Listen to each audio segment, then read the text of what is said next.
Good morning, everybody. Thank you for joining us. No guests today, you'll be sad to hear. Let me start off by giving you some quick overnight figures for those that are interested.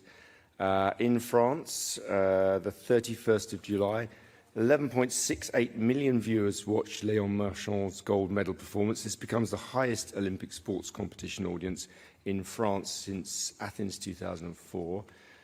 China, the gold medal mixed doubles table tennis match, the most watched broadcast of the Games to date, 48.54 million viewers, higher than any broadcast during Tokyo 2020. Digital, the Olympics web and app surpassed 200 million users for Paris. And the Olympics continue to drive significant digital interest in France, now tracking 9 times higher than in Tokyo on Google Trends. I have down here 23 gold medal events today, and the President has gone to Marseille to see some sailing. So over to you, Anne. That's my announcements. Thank you very much, Mark. Good morning, everyone. Je vais parler en français ce matin. Donc, bienvenue pour ce 10e jour de compétition des Jeux de Paris 2024. Encore une très très belle journée de sport en perspective. Le public va être nombreux pour soutenir les athlètes. On attend plus de 727 000 spectateurs sur cette journée. Et c'est aussi déjà le 10e jour de compétition. Le temps passe très très vite avec déjà le démontage de notre premier site de compétition, le site de VTT à la colline d'Elancourt, qui me permet ce matin de vous rappeler la démarche de Paris 2024 sur le réemploi du matériel pour l'événement. Au total, pour les Jeux, ce sont plus de 6 millions de biens, d'équipements qui sont nécessaires pour organiser les compétitions. Et pour tous ces équipements, on a voulu proposer un modèle plus responsable pour penser la vie de l'après-jeu avant les Jeux. Donc le premier enjeu pour nous, je vais être rapide, c'était d'abord de produire que le nécessaire. Et cette stratégie, elle a commencé par 95% d'équipements temporaires et existants pour organiser les compétitions, mais aussi de privilégier la location à l'achat. Et donc sur les 6 millions d'équipements, 90% seront repris par des prestataires et des partenaires des Jeux. 100% du mobilier, par exemple, aura une solution de seconde vie et 100% des matériaux et des structures temporaires seront réemployés, réutilisés ou recyclés. Voilà. Et l'objectif, c'était aussi de produire mieux grâce à l'éco-conception. Et donc, par exemple, le look des Jeux, la signalétique ont été éco-conçus avec des matériaux durables comme le bois ou le carton. Si vous souhaitez en savoir plus, n'hésitez pas à consulter notre service de presse. Merci à tous. Okay, we're actually going to go straight to questions and answers today. So, Carlos Groman. Good morning, Anne. Good morning, Mark. A question for the IOC. Given that the issue of the boxer came up yesterday, and we've got another boxer fighting today, there is a lack of a recognized international federation. So the IOC is running the competition. How do you plan to stop this wave of negative press regarding both these two boxers and also the unfair or potentially unfair competition that affects the other boxers? Thank you.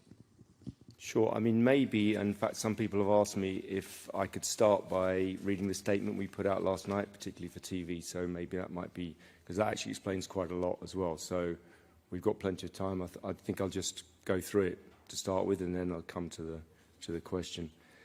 So this was the statement that was put out last night. Every person has the right to practice sport without discrimination.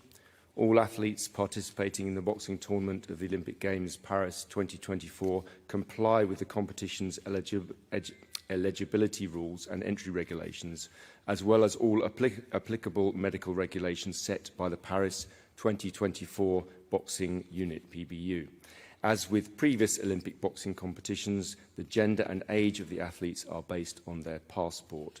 These rules are also applied during the qualification period, including the boxing tournaments of the 2023 European Games, the Asian Games, the Pan American Games and the Pacific Games, the ad hoc 2023 African qualifying tournament in Dakar, and 2 world qualifying tournaments held in Busto Arsizio in Italy and Bangkok in 2024, which involved a total of 1,471 different boxers from 172 national Olympic committees. The boxing refugee team and individual neutral athletes also, and featured over 2,000 qualification bouts. The PB used the Tokyo 2020 boxing rules as a baseline to develop its regulations for Paris 2024. This was to minimise the impact on athletes' preparations and guarantee consistency between Olympic Games. These 2020 rules were based on the post-Rio 2016 rules, which were in place before the suspension of the Boxing International Federation by the IOC in 2019 and the subsequent withdrawal of its recognition in 2023. We've seen in reports misleading information about two female athletes competing in the Olympic Games Paris 2024. The two athletes have been competing in international boxing competitions for many years in the women's category, including at the Olympic Games Tokyo 2020, International Boxing Association World Championships and IBA-sanctioned tournaments. These two athletes were the victims of a sudden and arbitrary decision by the IBA. Towards the end of the IBA World Championships in 2023, they were suddenly disqualified without any due process. According to the IBA minutes available on their website, this decision was taken initially solely by the IBA Secretary-General and CEO. The IBA board only ratified it afterwards and only subsequently requested that a procedure to follow in similar cases in the future be established and reflected in the IBA regulations. The minutes also say that the IBA should establish a clear procedure on gender testing. The current aggression against these two athletes is based entirely on this arbitrary decision, which was taken without any proper procedure, especially considering that these athletes had been competing in top-level competition for many years. Such an approach is contrary to good governance. Eligibility rules should not be changed during an ongoing competition, and any rules change must follow appropriate processes and should be based on scientific evidence. The IOC is committed to protecting the human rights of all athletes participating in the Olympic Games, as per the Olympic Charter, the IOC Code of Ethics, and the IOC Strategic Framework on Human Rights. The IOC is saddened by the abuse that the two athletes are currently receiving. The IBA's recognition was withdrawn by the IOC in 2023 following its suspension in 2019. The withdrawal of recognition was confirmed by the Court of Arbitration in Sport. The IOC has made it clear that it needs national boxing federations to reach a consensus around a new international federation in order for boxing to be included on the sports programme of Olympic Games LA 2028. Sorry for reading that in full, and now I come to your question. Some of it was already answered, Carlos, I hope and I think, but clearly we say there, and I think everyone would agree, you don't change the rules during a competition. No one should change the rules during a competition. Everyone needs to have certainty of the rules of competition. On the wider issue, there still is neither scientific or political consensus on this issue. It's not a black and white issue, and we would at the IOC be very interested to hear of such a solution, such a consensus on this, and we would be the first to act on this should a common understanding be reached. But as we say, that has yet to be the case across sport in general. I hope that answers your question, Carlos. Jacqueline Magnier, just there. Hi, Mark. Jacqueline Magnier from The Australian. In your statement, I noticed that you made no reference to the injuries suffered by an athlete in competition, and I was wondering if you're also saddened at that occurred.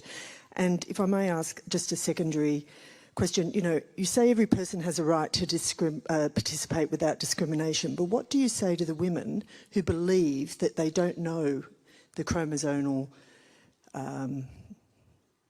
outcome of whom they're facing, and that they are facing people who have failed gender tests in the past?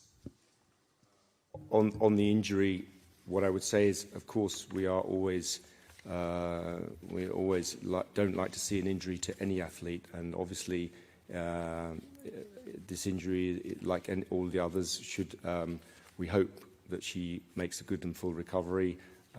She's talked about it in the post-bout press conference, and we wish her all the best, obviously. In terms of sex testing, which, as you know, finished in, I think, 1999 from memory. I don't think anyone in either the athlete or the political or the scientific community, even if there were a sex test that everyone agreed with and everyone agreed with the criteria, I don't think anyone wants to see a return to some of the scenes. And I've talked to some, I know some of those athletes who underwent sex tests in their teens. It was pretty disgraceful, and luckily that is behind us. This is a minefield, and unfortunately, as with all minefields, we want a simple explanation. Everyone wants a black and white explanation of how we can determine this. That explanation does not exist, neither in the scientific community nor anywhere else. As I've said before, if we can find a consensus, and we will work towards a consensus, we will certainly work to apply that. Clearly, that's not going to happen at these games, but this is a question also, I guess, in all sports.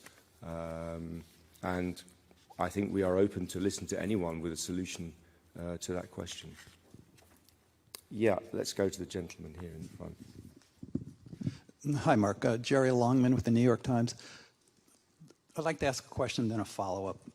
So the 2016 rules, were you referring to the IOC suggestion from late 2015, the guideline that athletes must or should keep their testosterone level below a certain point for 12 months before allowing to compete, or are you referring to boxing rules?